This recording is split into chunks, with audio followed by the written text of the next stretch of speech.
এর আগের ভিডিওতে আমি এক্সপ্লোর করেছিলাম চাঁপাইনবাবগঞ্জ শহর। তবে চাঁপাইনবাবগঞ্জ যে জিনিসটার কারণে বেশি বিখ্যাত সেটি আমাদের ভিডিওতে মিসিং ছিল, আম। তাই আজ আমি রওনা দিয়েছি বাংলাদেশের সর্ববৃহৎ আমের হাটের উদ্দেশ্যে। কি আম এগুলা মামা? আমরুপালে আরও দেরিতে ওঠার কথা না? তবে আনএক্সপেক্টেডভাবে দেখার সুযোগ পেয়েছি এখানের এক বাৎসরিক সনাতন ধর্মীয় উৎসবে।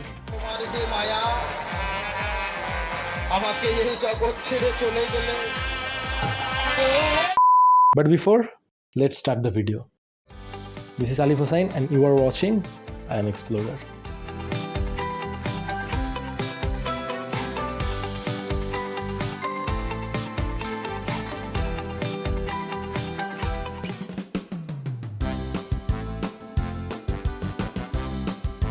আমরা বর্তমানে আছি চাঁপাইনবাবগঞ্জের শিবগঞ্জ উপজেলার কানসাট এলাকাতে। এই এলাকাটা আমের জন্য প্রচুর বিখ্যাত। এখানে প্রচুর পরিমাণে আম বাগান রয়েছে এবং ওই আম বাগানে প্রচুর আম হয়ে থাকে। বর্তমানে আমরা লেট করে ফেলেছি, কারণ সব আমি কম বেশি পেরে নেওয়া হয়ে গেছে। আর আমরা আসতেও লেট করে ফেলেছি, সকালে আসার দরকার ছিল আমাদের। এখানে বর্তমানে এখনও কেউ আম পারছেও না, আর মোস্ট অফ দ্য গাছই ফাঁকা। কিন্তু কিছু কিছু গাছে এই প্যাকেটগুলো লাগানো আছে আমের উপরে। প্যাকেটগুলো লাগানোর কারণ হচ্ছে যেন কোনো পোকামাকড় বা পশু পাখি এই আমগুলোর ক্ষতি না করে ফেলে। এখন আমরা যাব কানসাট আমের হাটে, যেটি বাংলাদেশের সর্ববৃহৎ আমের হাট এবং এশিয়ার দ্বিতীয় বৃহত্তম আমের হাট। চলুন দেখা যাক আমের হাটের কি অবস্থা।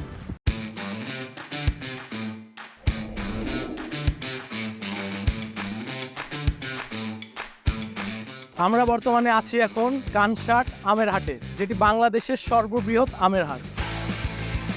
তবে আজকে আমের হাটের অবস্থা তেমন একটা ভালো নয়, বেশি গাড়ি ঘোড়া আমরা দেখতে পাচ্ছি না, আর আমরা আসতে একটু লেট করে ফেলেছি। তবে দেখা যাক কি অবস্থা।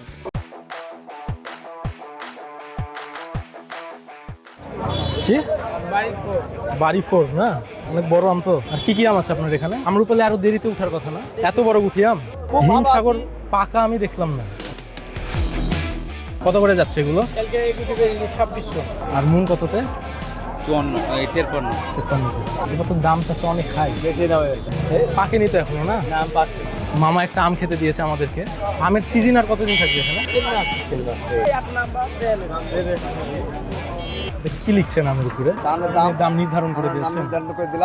আচ্ছা, ঘরে যাবো জন্য টাকা নিবে। মানে এটা আপনাদের কাছে সেল হয়ে গেল? না না, ভালো মামা।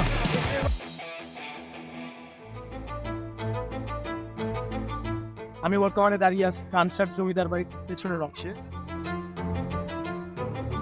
এই জমিদার বাড়িটি কত সালে তৈরি করা হয় সেটা ঠিক জানা যায়নি, তবে এর প্রতিষ্ঠাতাদের নাম আমাদের জানা আছে। তারা ছিলেন শশীকান্ত, সূর্যকান্ত, শীতাংশুকান্ত।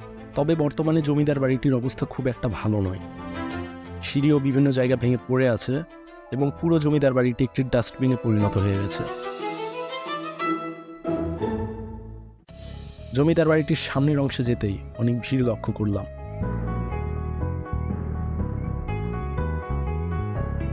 পরে জানতে পারলাম এটি হিন্দু সম্প্রদায়ের একটি বাৎসরিক উৎসব, যার নাম দশহরা গঙ্গা স্যার। দশহরা গঙ্গা স্নান। গঙ্গা বলতে স্নান কোথায় করে ওরা?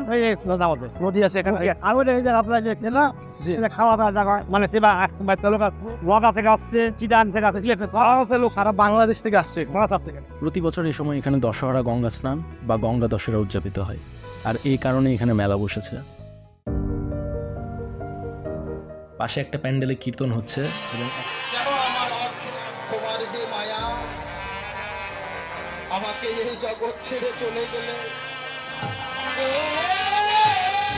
এবং এক পাশে খাবার দাবারের ব্যবস্থা করা হয়েছে।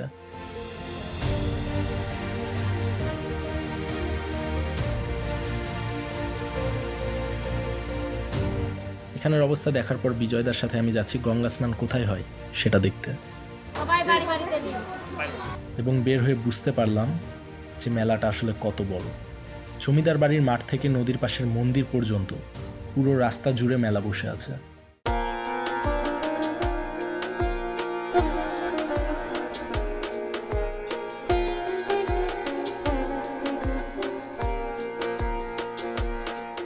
এই নদীটার নাম কি?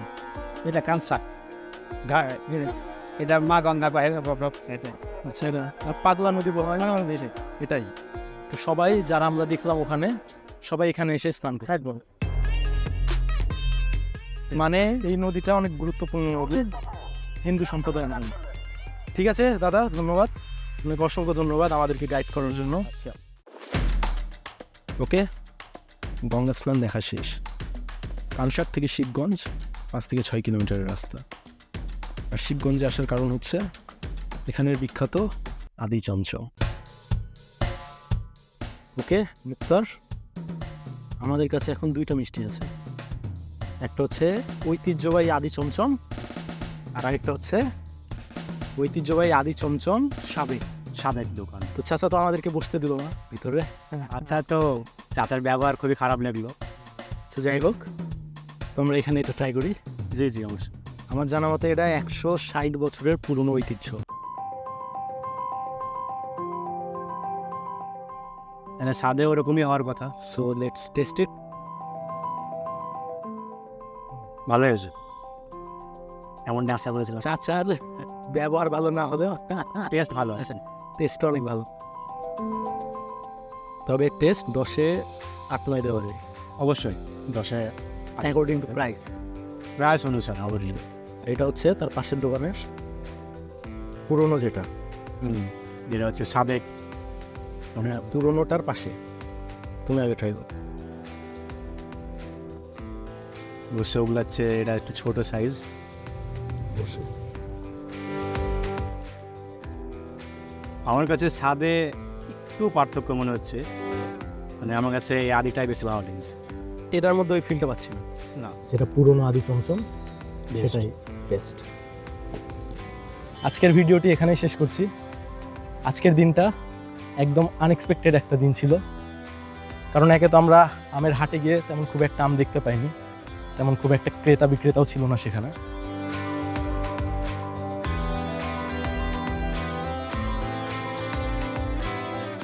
অ্যান্ড সেকেন্ড, আমরা জমিদার বাড়ির উদ্দেশ্যে গিয়েছিলাম, আর আমরা ভাবতেও পারিনি যে আমরা হিন্দুদের এত বড় একটা অনুষ্ঠানে সাক্ষী হতে পারবো।